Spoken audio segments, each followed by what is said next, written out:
प्यारे बच्चों, good morning. कक्षा 8वीं का चैप्टर नंबर 2, एक चर वाले रैखिक समीकरण, हम इसे कर रहे थे। इससे पहले हम 2 प्रश्नावलियां हल कर चुके हैं। आज हम प्रश्नावली 2.5 को हल करेंगे। तो आइए हल करते हैं प्रश्नावली 2.5। इस प्रश्नावली में भी हमने समीकरणों को हल करना है।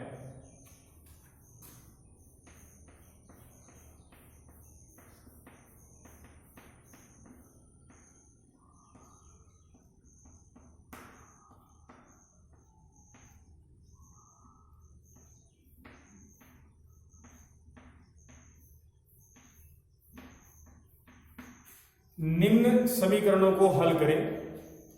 अब इसमें पहला सवाल हमें जो दिया हुआ है वो है x/2 -1/5 बराबर x/3 जमा 1/4। हमें ये समीकरण दी हुई है। इसका पूरा नाम है एक चर वाली रैखिक समीकरण। इस समीकरण को हमें हल करना है। तो इस समीकरण को ध्यान से देखें तो हमारे पास 2 प्रकार के पद हैं। एक पद जिसमें चर है, ये देखिए x/3 और x/2। ये दोनों ही पद जिसमें चर है, और 2 पद हमारे पास इस प्रकार हैं जिसमें कोई चर नहीं है। तो इस प्रकार हमने देखा कि समीकरण में 2 प्रकार के पद हैं। पहले प्रकार के पद जिसमें चर मौजूद है, x/2 और x/3, और दूसरे प्रकार के पद जिसमें चर मौजूद नहीं है, 1/5 और 1/4। अब हम क्या करेंगे? हमारा अगला चरण है चर वाले पद जिन पर मैंने टिक मार के निशान लगाए हैं, वो हमारे चर वाले पद हैं क्योंकि उसमें चर मौजूद है। ये देखिए x, और इस पद में भी क्या मौजूद है? x। इन दोनों पदों को बराबर के एक तरफ करेंगे और बिना चर वाले पद 1/5 -1/5 और 1/4 इसे बराबर के दूसरी तरफ करेंगे। तो चलिए अगला चरण करते हैं। हमने चर वाले पद बराबर के एक तरफ करने हैं, तो हम x/2 को ऐसे कैसे रखेंगे? इस पद को हमने ऐसे का ऐसा ही रखा, तो इसके चिन्ह भी ऐसे के ऐसे ही रहेंगे। इस पद में कोई परिवर्तन नहीं है। जिस तरफ था ये उसी तरफ है, जिस स्थान पे था ये उसी स्थान पे है, कोई परिवर्तन नहीं है। अब हम x/3, ये जो चर वाला पद है, इसे हम बराबर के इस तरफ लेकर आएंगे। तो आप बच्चों को अच्छे से मालूम है, जब भी कभी किसी पद को हम बराबर के एक तरफ से दूसरी तरफ लेके आते हैं तो उसके चिन्ह बदल जाते हैं। तो सबसे पहले इसका चिन्ह पता करते हैं कि इस पद का चिन्ह क्या है। बच्चों, किसी भी पद का या किसी भी संख्या का चिन्ह हमेशा उसके आगे देखा जाता है। तो इस पद का चिन्ह आगे देखने पर कोई चिन्ह नहीं नजर आ रहा है, तो याद रहे, अगर किसी पद के आगे कोई चिन्ह नहीं लगा है तो उस पद को प्लस का चिन्ह लेना है, जमा का चिन्ह माना जाएगा। यानी इस पद का चिन्ह जमा का हो गया। अब ये पद जब इधर आएगा तो ये चिन्ह बदल जाएंगे, जमा का x/3 माइनस के x/3 बन जाएगा। बराबर बराबर की जगह ही रहेगा। जैसे ही ये पद इस तरफ गया बराबर के दूसरी तरफ ये पहला स्थान खाली हो गया क्योंकि ये पद तो उधर चला गया, तो ये जो पद है ये इसकी जगह आ जाएगा। यहां ध्यान देने की बात यह है कि जब ये पद उस तरफ चला गया तो इधर पहला स्थान खाली हो गया, दूसरे स्थान पे जो पद है वो पहले स्थान पर आएगा। यहां ध्यान देने की बात यह है कि इस पद के चिन्ह पर कोई फर्क नहीं पड़ेगा, क्योंकि किसी भी पद के चिन्ह तब बदलते हैं जब वो बराबर के एक तरफ से दूसरी तरफ जाते हैं। अगर कोई पद बराबर के एक ही तरफ है और केवल वो स्थान बदल रहा है, दूसरे स्थान से पहले स्थान पे चला गया, तो उसके चिन्हों पर कोई फर्क नहीं पड़ेगा। इसीलिए 1/4 का चिन्ह प्लस के है, अभी भी प्लस के रहेगा और शुरू में प्लस दिखाने की जरूरत नहीं है। अब ये माइनस के 1/5 पद ये बराबर के दूसरी तरफ लेके जाएंगे, तो ये माइनस के 1/5 उधर जाकर बन जाएगा प्लस के 1/5। तो बच्चों आपने देखा, हमने चर वाले पद एक तरफ कर दिए और बिना चर वाले पद दूसरी तरफ कर दिए। अब यहां से हम इन्हें हल करेंगे, इन दोनों पद को हल करेंगे और इन दोनों को हल करेंगे। तो बच्चों क्योंकि ये हमें पद भिन्न के रूप में मिले हैं, तो भिन्नों को हम कैसे जोड़ते और घटाते हैं ये हम पुरानी कक्षा, पहली कक्षा में, कक्षा 7वीं में सीख चुके हैं। फिर भी मैं आपको एक बार बता रहा हूं बच्चों, ये भिन्न है आपके पास x/3 और ये भिन्न है आपके पास x/2। अगर आपने इसे घटाना है तो ध्यान दें, भिन्न का केवल अंश घटता है, यानी बटे में ऊपर वाली संख्याएं। किसी भी भिन्न की केवल अंश घटते हैं तो ये दोनों घटेंगे। यहां पर ध्यान दें, लेकिन वो तब घटेंगे जब उनके हर बराबर होंगे। क्या उनके हर बराबर हैं? तो उनके हर बराबर नहीं है।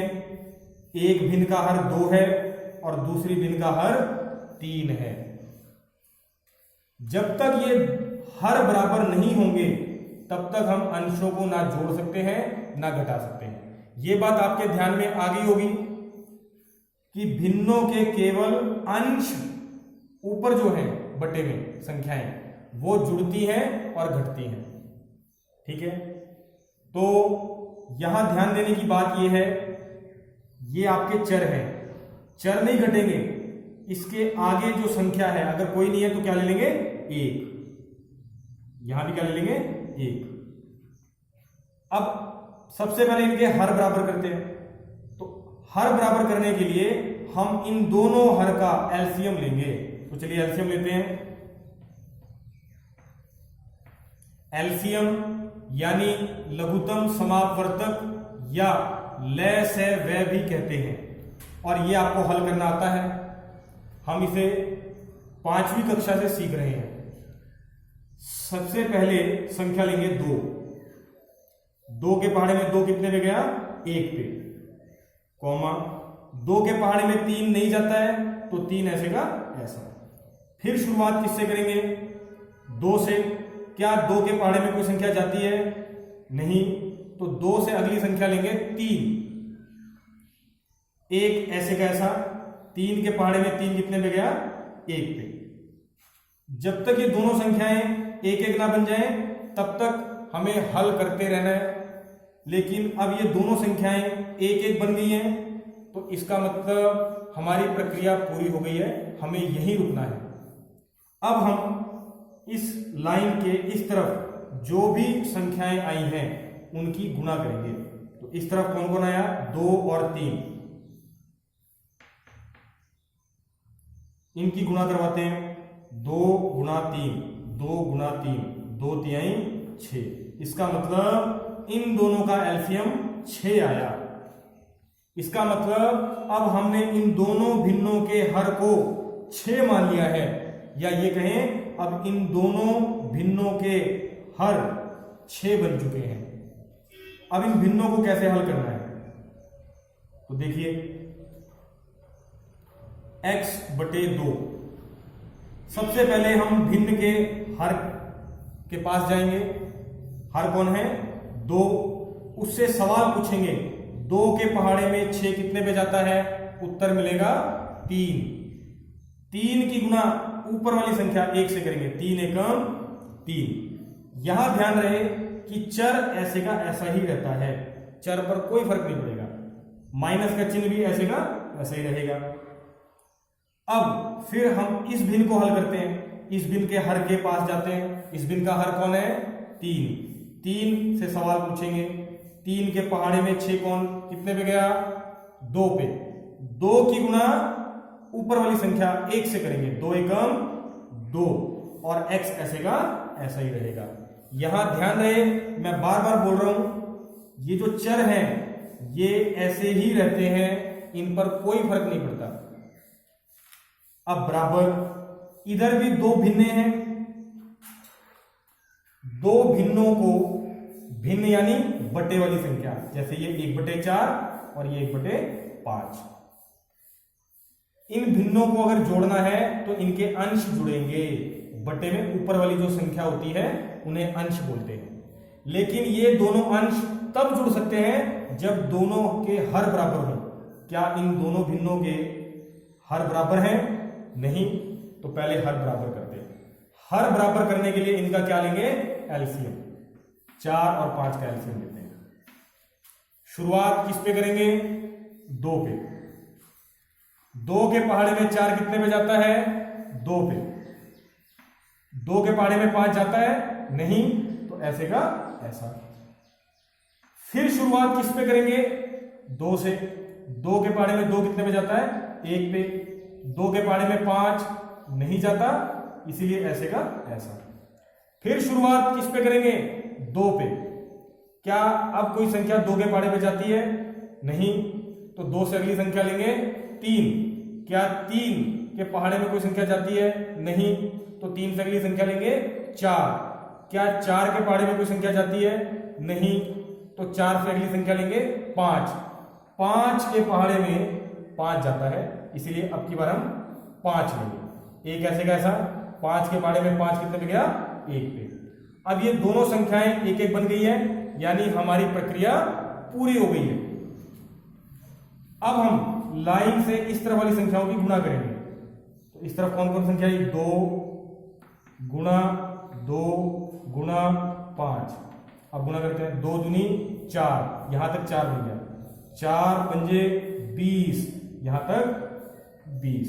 तो इनका एलसीएम कितना आ गया बच्चों? 20। अब हम ये कह सकते हैं कि इन दोनों भिन्नों के हर हमने क्या बना दिया? 20। अब हम इन दोनों भिन्नों के हर ये नहीं लेंगे, इन दोनों के फिर हम क्या लेकर चलेंगे? 20। एलसीएम का मतलब ये होता है। अब इन भिन्नों को हल करते हैं। पहले हम इस भिन्न को हल करते हैं, 1/4। तो जब भी भिन्न को हल करना है एलसीएम के जरिए, तो क्या करेंगे? सबसे पहले हर के पास जाएंगे। हर कौन है? 4। 4 से सवाल पूछेंगे 4 के पहाड़े में 20 कितने पे जाता है? उत्तर मिलेगा 4 पंजे 20, यानी 5 पे। 5 की गुणा ऊपर वाली संख्या, यानी जिसे हम अंश कहते हैं, 1 से करवाएंगे। 5 एकम 5। जमा का चिन्ह ऐसे कैसे? अब हम इस वाली भिन्न को हल करते हैं, यानी 1/5। इस भिन्न में हर कौन है? 5। 5 से फिर सवाल पूछेंगे 5 के पहाड़े में 20 कितने पे गया? 5 चौके 20, यानी 4 पे। तो 4 एकम 4।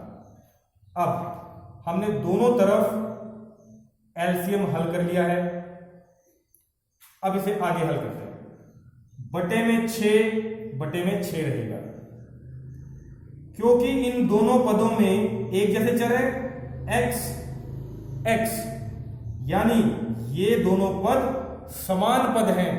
इनके आगे जो गुणांक हैं, इस पद का गुणांक कौन है? 3। गुणांक यानी गुणा में अंक। 3 इस पद का गुणांक है, और ऐसे इस पद का गुणांक कौन है? 2। तो ये जुड़ेंगे या घटेंगे? तो चलिए, इसका चिन्ह क्या है? प्लस, इसका क्या है? माइनस। प्लस माइनस माइनस यानी घटाना है।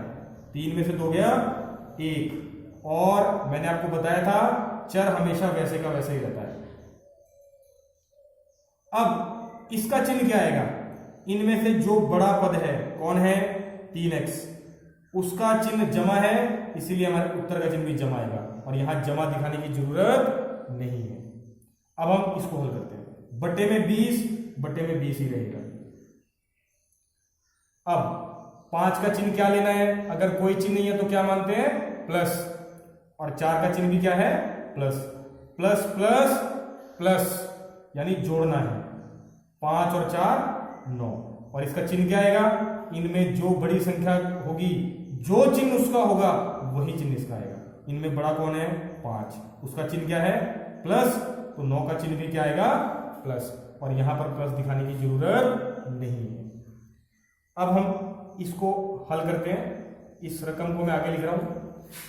यह आया था 1x बटे 6 बराबर 9 बटे 20। हल करने का मतलब है कि यहां पर जो चर मौजूद है उस चर का मान ज्ञात करना। ठीक है, चर कौन है हमारा? x। तो जिसका मान ज्ञात करना है वो 3 शर्तें पूरी करता हो। पहली शर्त, क्या वो पॉजिटिव है? बिल्कुल है, क्योंकि उसका चिन्ह जमा का है। दूसरी शर्त, अगर हमारा चर बटे वाली रकम में है तो वो बटे में ऊपर होना चाहिए, अंश पर। ऐसा है? बिल्कुल है, दूसरी शर्त भी पूरी होगी। तीसरी शर्त, क्या हमारा चर अकेला है? तो अकेला नहीं है, बटे में 6 है और गुणा में 1 है। तो चलो पहले हम इस 6 को उधर लेके जाते हैं। कोई चीज इधर बटे में है या कहें भाग में है, उधर गुणा में चली जाएगी। या हम इसे ऐसे भी समझ सकते हैं, कोई चीज इधर बटे में नीचे है, उधर ये बटे में ऊपर चली जाएगी, यानी 9 के पास। दोनों तरीके से समझ सकते हैं। अगर कोई संख्या इधर बटे में नीचे है तो उधर बटे में ऊपर चली जाएगी, या अगर कोई चीज इधर भाग में है तो उधर गुणा में चली जाएगी। बच्चों, गुणा में 1, अगर गुणा में 1 है तो आपको अच्छे से मालूम है 1 से गुणा पर कोई फर्क नहीं पड़ता, इसीलिए इस 1 को हम छोड़ देंगे। अब हमारा चर अकेला हो चुका है, इसे हल करेंगे और हमारा उत्तर आ जाएगा। अब यहां हल करते हैं। क्या यहां पर कोई 2 संख्याएं हैं जो एक ही पहाड़े पर जा रही हो और एक संख्या ऊपर हो और एक संख्या नीचे हो? है कोई संख्या? जो 2 संख्याएं चाहिए हमें जो एक ही पहाड़े पर जाती हो और एक संख्या ऊपर हो एक संख्या नीचे। बिल्कुल है, 6 और 20। ये दोनों 2 के पहाड़े पर जाती हैं और एक संख्या बटे में ऊपर है और एक नीचे। चलिए हल करते हैं। 2 के पहाड़े में 6 कितने पे गया? 3। और 2 के पहाड़े में 20 कितने पे गया? 10। अब हमारा 6 3 बन चुका है और 20 10 बन चुका है। अब फिर देखिए, क्या कोई ऐसी 2 संख्याएं हैं जो एक ही पहाड़े पे जाती हो, लेकिन उनमें से एक संख्या ऊपर होनी चाहिए, एक संख्या नीचे? तो ऐसी कोई संख्या नहीं है। तो अब हल करते हैं। गुणा ऊपर वाले की संख्या की ऊपर वाले से होती है, नीचे वाले की नीचे वाले से। तो 9 तिया 27 और बट्टे में नीचे क्या आ गया? 10। और ये हमारा चर का मान आ गया, मतलब हमने समीकरण को हल कर दिया है। बच्चों, आपको ये सवाल समझ आया होगा।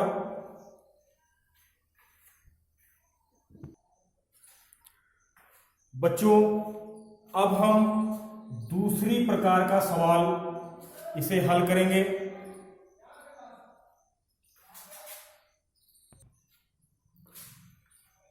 सबसे पहले इस रकम को आपको पढ़ना आना चाहिए, तो जरा इसको पढ़ते हैं। m माइनस 1 बटे 2 बराबर 1 माइनस m माइनस 2 बटे 3। मैं एक बार फिर इसे दोहराता हूं ताकि आप बच्चों को ये रकम पढ़नी आ जाए। m-1/2 बराबर 1-m-2/3। बच्चों, आपको रकम पढ़नी आ गई होगी। अब इस समीकरण को हमें हल करना है। मैं आपको एक बार फिर ध्यान कराता हूं, समीकरण क्या होती है जो 3 बातें पूरी करती हूं। नंबर 1, बराबर का निशान। नंबर 2, बराबर के दोनों तरफ कोई ना कोई राशि होनी चाहिए। और नंबर 3, उस समीकरण में कम से कम एक चर जरूर होना चाहिए। तो ये जो हमारे अंग्रेजी के अक्षर हैं, ये हमारे चर होते हैं। तो ये तीनों बातें पूरी होती हैं, इसीलिए ये एक समीकरण है। अब इसे हल करते हैं। बच्चों, यहां पर एक सबसे महत्वपूर्ण बात जो आप बच्चों ने ध्यान करनी है वो ये कि ये जो बटे में 2 है, ये इन दोनों का ही बटे में 2 है। यानी आप ऐसा नहीं कह सकते कि ये जो 2 है बटे में, ये केवल इस वाले m का है। नहीं, क्योंकि बटे के ऊपर ये दोनों ही रकमें लिखी हुई हैं, इसीलिए, और बटे के नीचे अकेला 2 है, इसीलिए ये 2 इन दोनों रकमों का बटे में माना जाएगा। ऐसे ही यहां इस भिन्न पर ध्यान करें। ये भिन्न है m-2/3। इसका मतलब ये जो 3 बटे में नीचे है, ये 3 दोनों का है, m का भी और 2 का भी। आपको शायद ये बात अभी ठीक से समझ नहीं आ रही होगी, तो आइए इसको हल करते हैं। बच्चों, ये वाला जो m है, ये बटे में नहीं है, जबकि हमारी ये वाली रकम बटे में है या कहें भिन्न में है। तो हम इसे भी भिन्न बनाएंगे या इसे भी बटे में बनाएंगे। बड़ा आसान है।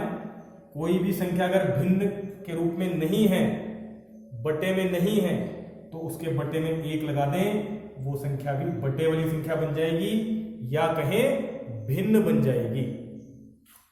अब बात आती है इसकी। इससे पहले माइनस का चिन्ह है। याद रहे बच्चों, अगर किसी रकम के आगे माइनस का चिन्ह है तो हमें ब्रैकेट का इस्तेमाल करना चाहिए। फिर ध्यान दें, क्योंकि हमारी जो भिन्न है m-1/2, इस भिन्न के आगे माइनस का चिन्ह है, इसीलिए इसे हल करने से पहले हम ब्रैकेट लगाएंगे। माइनस का चिन्ह उस ब्रैकेट से बाहर ही रहेगा।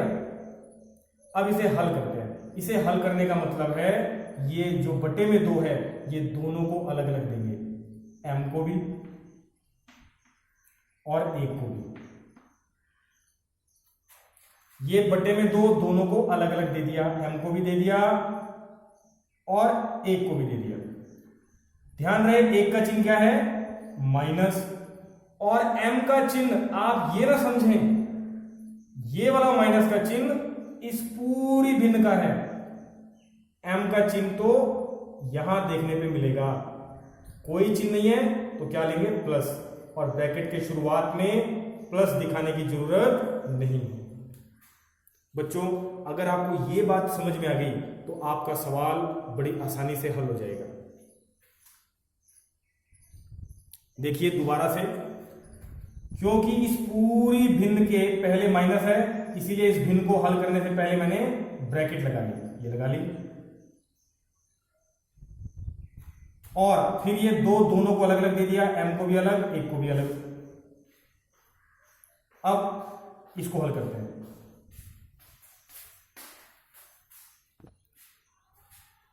क्योंकि हमारा 1 बटे में नहीं है या कहें भिन्न में नहीं है, तो पहले से बटे में बनाइए, बड़ा आसान है।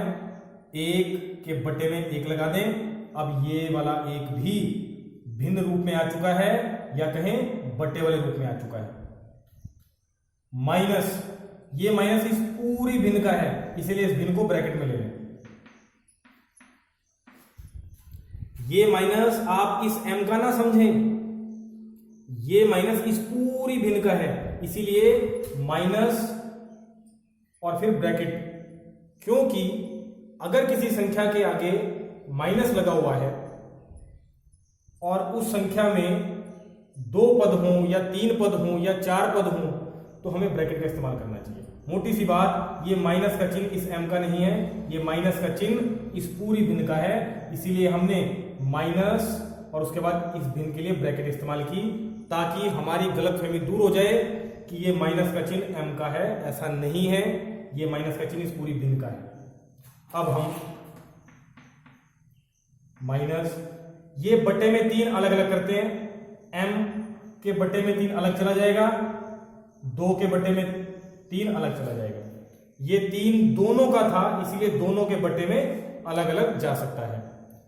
इनके चिन्ह ऐसे कैसे रहेंगे, 2 का चिन्ह माइनस है तो अब भी माइनस रहेगा, m का चिन्ह कोई नहीं है यानी प्लस का है, अब भी प्लस का रहेगा, और ब्रैकेट के शुरुआत में प्लस दिखाने की जरूरत नहीं है।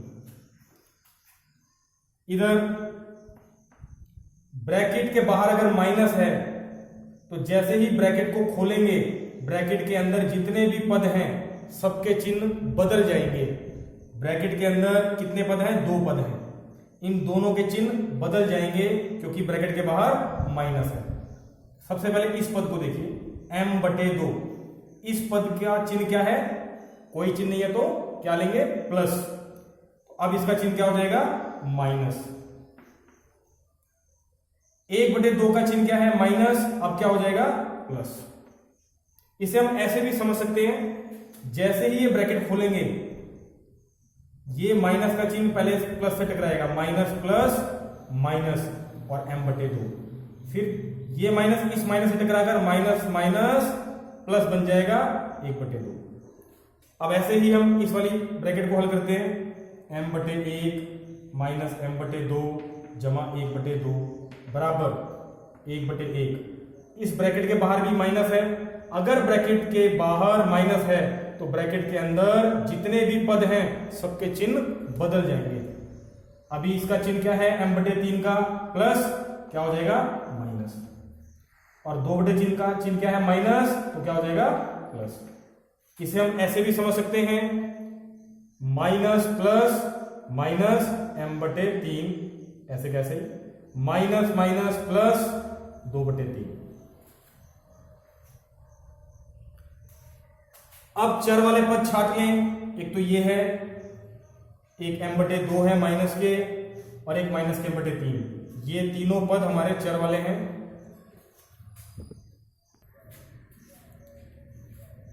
और बिना चर वाले पद कौन से हैं, 1/2, 1/1 और 2/3। अब हम चर वाले पदों को बराबर के एक तरफ रखेंगे और बिना चर वाले पदों को बराबर के दूसरी तरफ। तो आइए करते हैं, हम चर वाले पद को बराबर के इस तरफ ले आते हैं। तो यहां पर पहले से ही 2 चर वाले पद हैं, m/1 और माइनस के m/2, यानी ये ऐसे का ऐसा ही रहेगा, m/1 माइनस के m/2, ये ऐसे कैसे रहेगा। अब ये वाला चर वाला पद माइनस m/3, इसे हम बराबर के दूसरी तरफ लेके जाएंगे। तो नियम क्या कहता है, जब किसी पद को बराबर के एक तरफ से दूसरी तरफ लेके जाते हैं तो चिन्ह बदल जाते हैं। माइनस के m/3 इधर आकर क्या बन जाएगा, प्लस के m/3, बीच में बराबर। ये दोनों पद ऐसे की ऐसे ही, और ये माइनस के m/3 जब इधर आएगा तो इसकी जगह, इस पद की जगह आएगा प्लस m/3।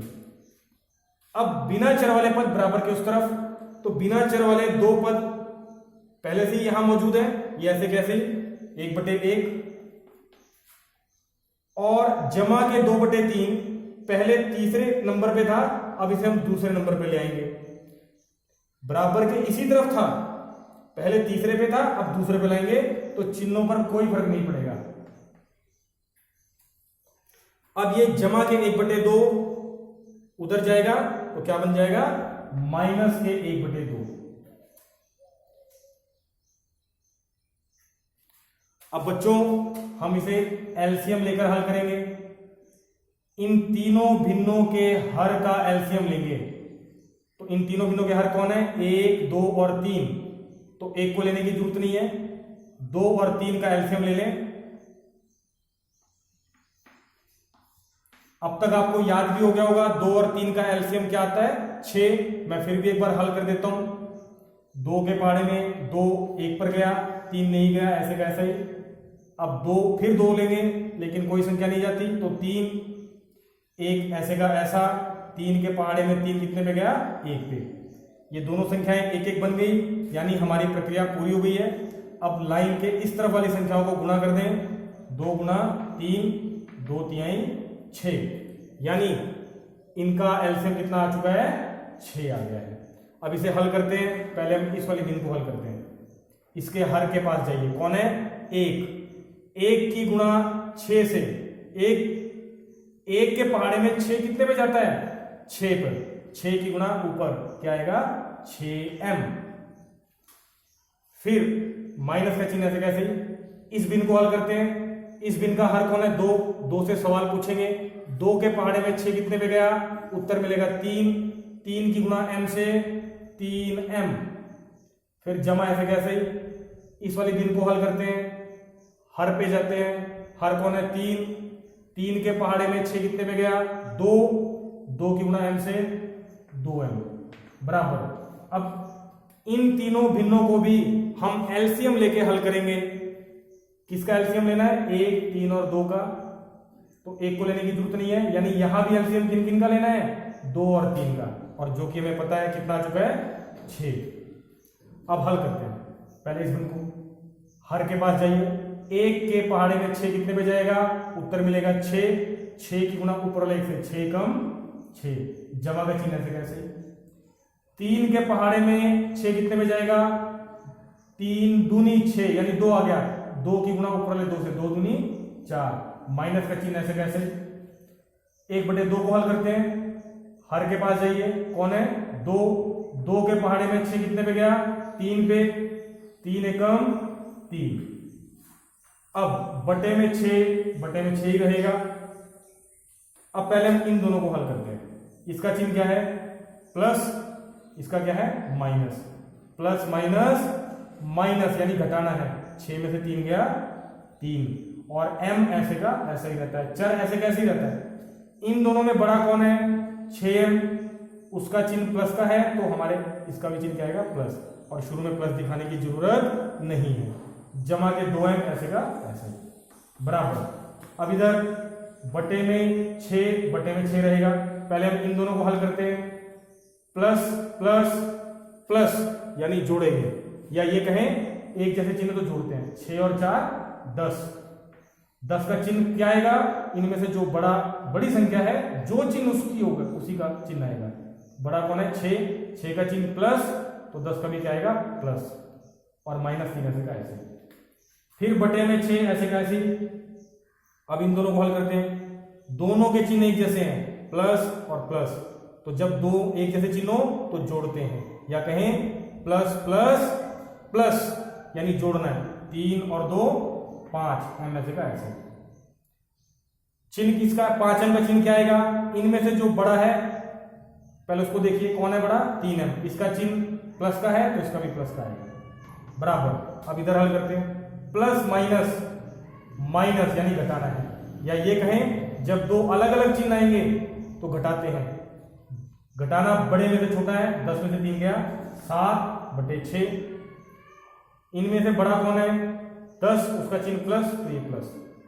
फिर m, जिसका मान निकालना है वो पॉजिटिव होना चाहिए, बिल्कुल इसके आगे कोई चिन्ह नहीं है, यानी पॉजिटिव है। अगर हमारा चर बटे में है तो बटे में ऊपर होना चाहिए, बिल्कुल है। और तीसरी बात, अकेला होना चाहिए, अकेला नहीं है। बराबर में 7/6 ऐसे कैसे? ये जो बटे में 6 है ये उधर जाएगा, यहां ये बटे में नीचे है, उधर जाकर ऊपर, और ये 5 इधर गुणा में है, इधर जाकर भाग में। अब है कोई संख्या ऊपर नीचे जो एक ही पाड़े में जाती हो, और एक संख्या ऊपर और एक संख्या नीचे हो? बिल्कुल, 6 कम 6, 6 कम 6। अब ऊपर वाले की गुणा ऊपर वाले से, नीचे वाले की नीचे वाले से। 7 एकम 7 बटे 5 एकम 5, और हमारा m का मान आ चुका है 7/5। तो बच्चों मैं उम्मीद करता हूं आपको ये सवाल भी समझ में आ गया होगा। अब इसी पर आधारित कुछ सवाल मैं आपको दे रहा हूं, आपने वो सवाल खुद हल करने हैं। Thank you.